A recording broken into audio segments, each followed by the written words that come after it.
So in this video, I want to share with you the low budget testing strategy I've been running now for the past couple of weeks. So to kick the video off, we will be jumping into my ad account. I'll be showing you the results from the past 7 days or so day to day, so you can see the kind of results it's been able to produce. And then we'll jump into the strategy itself. I'll go through it step by step, explain everything there is to know. If you do want to get this strategy in a PDF format for free, you can do so. If you go into the video description, so just below this video, it'll be the first link. Click that, it'll take you to a landing page, and then you can get your own copy for free. Before we jump into the video though, just a very small request. If you find this video helpful and it's the sort of thing that you think you're going to use, let me know. Please do hit that like button. Please do make sure you subscribe as well if you enjoy my content. And finally, I read every single comment in every single video. So if there's a question you want to ask me, something you're not sure on, or a video suggestion, whatever it is, simply comment it down below. I will see it and I will respond to you as well. And with that being said then guys, thanks for tuning in and let's jump straight into it. So on screen now is April the 3rd, 2020, so almost 2 weeks ago now. And just to kind of give you an introduction into how this strategy works, or the couple of ad sets I want to show you then, for example, are these two here. The top one is a retargeting ad. The second one is a cold interest ad. So it's going out to people who have never seen my product, my brand, or my Facebook ad before. Both of them are on a £2 per day budget, which you can see here. And the first kind of interesting piece of data I want to show you is this cold interest one has a relevance score of 10. Relevance scores are super important. If your ads aren't producing the kind of results you want them to, then the relevance score typically is the first thing you should be looking at, because it's like a direct signal of how relevant your product or your ad is to your audience. And the higher the better, and the higher it is, the more it kind of translates into cheaper CPMs, cheaper clicks, etc. So the CPMs I've been able to produce are £2.11, £4.52 with an average of £2.91. Now these are website conversion campaigns and they are purchase ad sets too. As we get into the strategy, it will become clear how I'm able to get these CPMs so cheap. Cost per link clicks on average is 5 pence, which even for my kind of standards on average is actually really cheap as well. So I was quite surprised by that myself. And in terms of the actual amount of purchases, I believe it was only one purchase for £19.99, which left me with a 4.83 ROAS. So nothing special, but not too bad. As you'll see as we go on, if we have a look at April 4th, for example, the results were much better. I was able to get 3 purchases with a one £2 ad set, which was about £35 per order, £110 total conversion value, which with a ROAS of 53.91, which is obviously pretty crazy. One of the huge advantages of running these micro budget strategies is that if you have a day like this, for example, because the profit margins are so high, then it kind of pays for the next week or perhaps even 2 weeks of ad budgets, as long as you keep running them at £2 per day. If we move on to April 5th, so the Sunday, typically weekends are like better for me. I'm not sure what you guys get, but typically it's like evening times during the week and then weekends. However, due to the current climate, then everything's pretty random actually, to be honest, recently. So on the Sunday, April 5th, I only got one purchase for the same product for the same amount, which gave me a ROAS of 10.25 or 5.21 on average, because this retargeting ad at the beginning didn't get me any results for this particular day.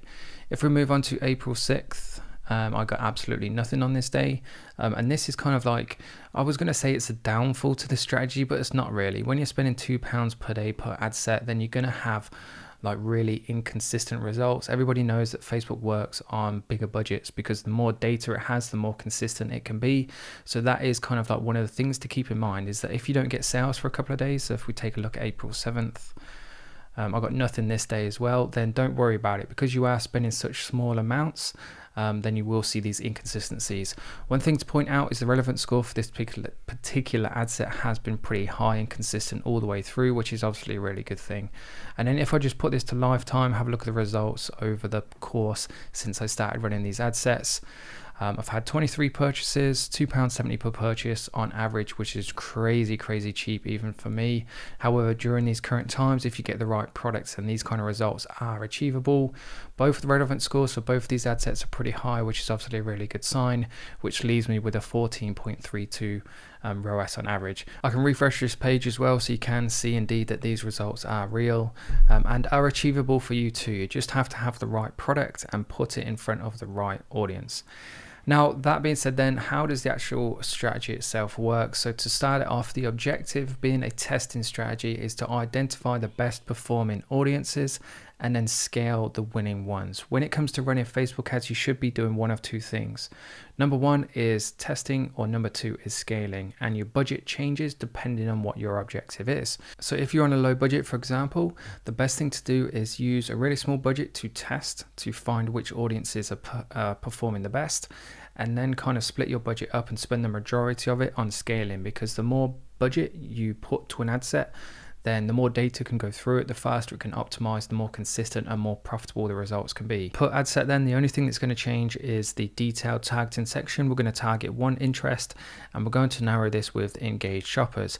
By selecting engaged shoppers, what this does is it makes sure is that we target those people who are clicking the shop now button recently, within the past 7 days basically. So it increases your chances of finding those people who buy things using Facebook ads. Next up, we're going to use auto placements. Now, typically, I've always stayed away from auto placements, to be honest. I've always stuck to kind of like desktop news feeds on Facebook, mobile news feeds on Instagram and Facebook. But because things have got so much more competitive over the years, so when I first started advertising 4 years ago now, there were 3 million advertisers on the platform. And I think it was reported this year or last year, there was over 8 million people advertising. So there's twice the amount of people advertising, and there isn't twice the amount of users. So essentially there's more people competing for each space. So I started testing with auto placements about 6 months ago, maybe, probably halfway through 2019, and the results have been really good so far. Because those other spaces are less competitive, essentially they're cheaper, you get a further reach, and essentially this lowers your CPM, and that's why I've been able to achieve those low CPMs which I showed you. In terms of the conversion day window, I'm always going to go for 7 days with low budgets. The longer the better with smaller budgets, and currently 7 days is the longest that Facebook gives us. So just make sure you click the more options and then make sure you've got 7 days selected. To kind of summarize this strategy then and why it works, number one is £2 budgets allow for slow but cost-effective testing. You can go 3 or 4 days without seeing a single purchase, but because they're such small budgets, then it's not a big outlay, it's not a lot of money to lose. And what this also means as well, point two, is that one purchase equals your Facebook budget paid for the next 3 to 10 days. Obviously, it depends on what your profit margins are. So for example, if you sell a product and each order gets you £20 profit, for that particular ad set, spending £2 per day, it pays for the next 10 days worth of advertising on Facebook before you're in a loss. So one purchase can mean a lot.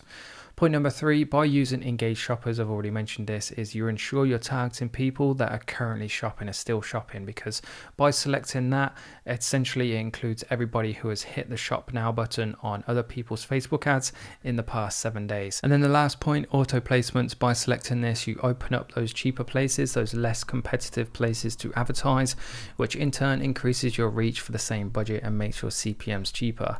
Now, if you're thinking those places such as audience networks, etc., are cheaper because they're low quality and you don't get the conversions, you may be right, which is absolutely fine at this point. Because we haven't spent a lot of money and we're simply testing, this is where scaling and the next steps come in, which is, so start with the best performers.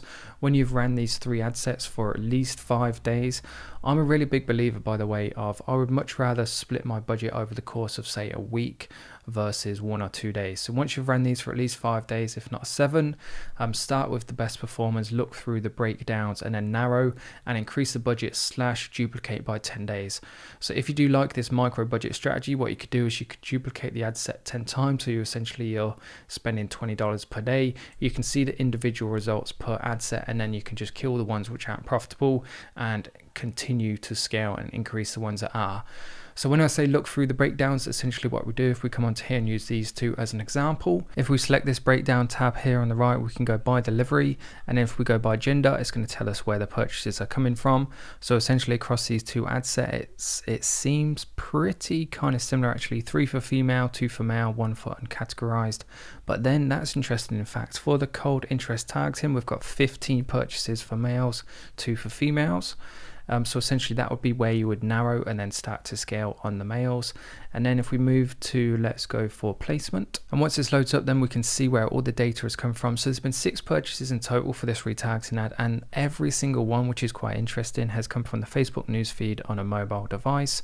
If we have a look at the cold interest targeting, we can see that 1 has come from Instagram stories, but the majority have come from the Facebook newsfeed on a mobile device as well. So even though none have come from other places, what would we do now is essentially narrow this ad set to mobile newsfeed only, mail only, let it run for a few more days, and then increase the budgets and duplicate up to 10 times if we so choose to. And with that being said then guys, that pretty much covers absolutely everything I wanted to in this video. Hopefully you found it informative and quite interesting. If you do go out and test this, make sure you come back, let me know. I'd love to hear the kind of results you guys are able to achieve.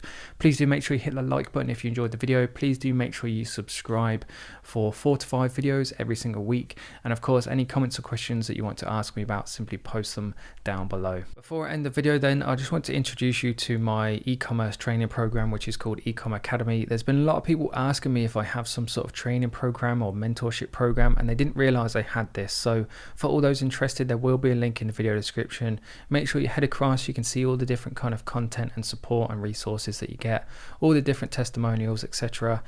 So if you are interested, head below into the video description, there'll be a link there for the Ecom Academy. And that being said, thanks very much for watching the video. I hope you enjoyed it, and see you in the next one.